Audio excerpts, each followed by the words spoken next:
हमारे गांव से थोड़ी दूर एक पुराना मंदिर था जिसे लोग भैरव बाबा का मंदिर कहते थे।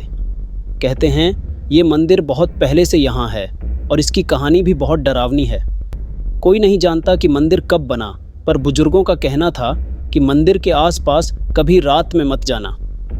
वहाँ बुरी आत्माओं का डेरा है। गांव के कुछ लड़के जो हमेशा कुछ न कुछ करने की फिराक में रहते थे।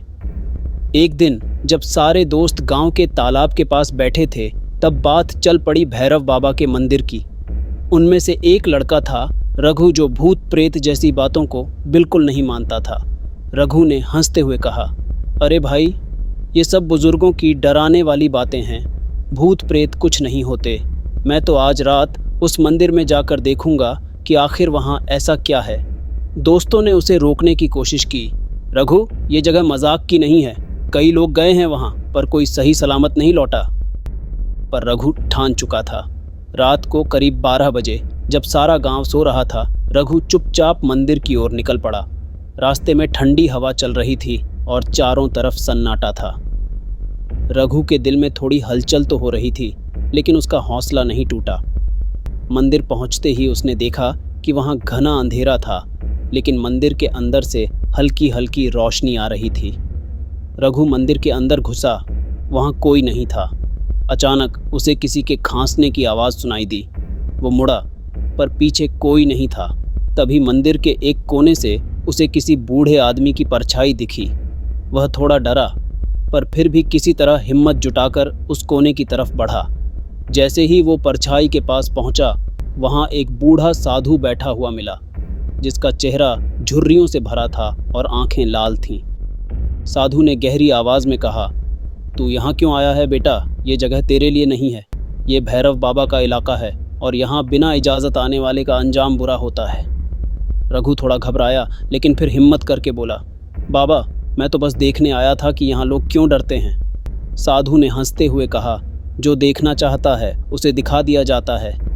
और फिर उसने रघु को कुछ मंत्र पढ़ते हुए सुनाया। अचानक मंदिर की हवा बदल गई। ठंडी हवाओं के झोंके आने लगे और मंदिर के अंदर की दीवारें हिलने लगीं। रघु ने देखा कि मंदिर की मूर्तियों से खून की धारा बहने लगी थी। उसकी सांसें तेज हो गईं और पैर कांपने लगे। उसने भागने की कोशिश की, लेकिन तभी उसके सामने एक बड़ा काला साया आकर खड़ा हो गया। वो साया बिल्कुल भैरव बाबा की मूर्ति जैसा दिख रहा था। साया गुस्से से गरजते हुए बोला, तूने मेरी इजाज़त के बिना मेरे मंदिर में कदम रखा है, अब तुझे इसकी सज़ा मिलेगी। रघु डर के मारे चिल्लाया, मुझे माफ़ कर दो, मुझे नहीं पता था। पर भैरव बाबा की आत्मा ने उसे धक्का दिया और वो ज़मीन पर गिर पड़ा। रघु ने भागने की पूरी कोशिश की, लेकिन उसके पैर ज़मीन से जैसे चिपक गए थे। उसकी आंखों के सामने अंधेरा छाने लगा और वो बेहोश हो गया।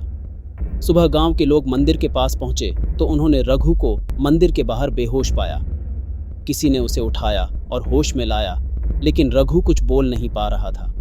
उसकी आंखें डरी हुई थीं और वो कांप रहा था। उसे गांव लाया गया, लेकिन उसकी हालत बिगड़ती गई। डॉक्टर ने बताया कि उसे गहरा सदमा लगा है।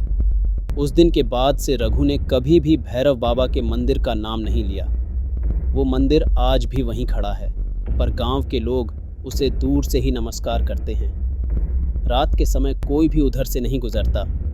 कहते हैं भैरव बाबा की आत्मा अब भी वहाँ मौजूद है और जो भी उनकी शांति भंग करता है वो कभी चैन से नहीं रह पाता।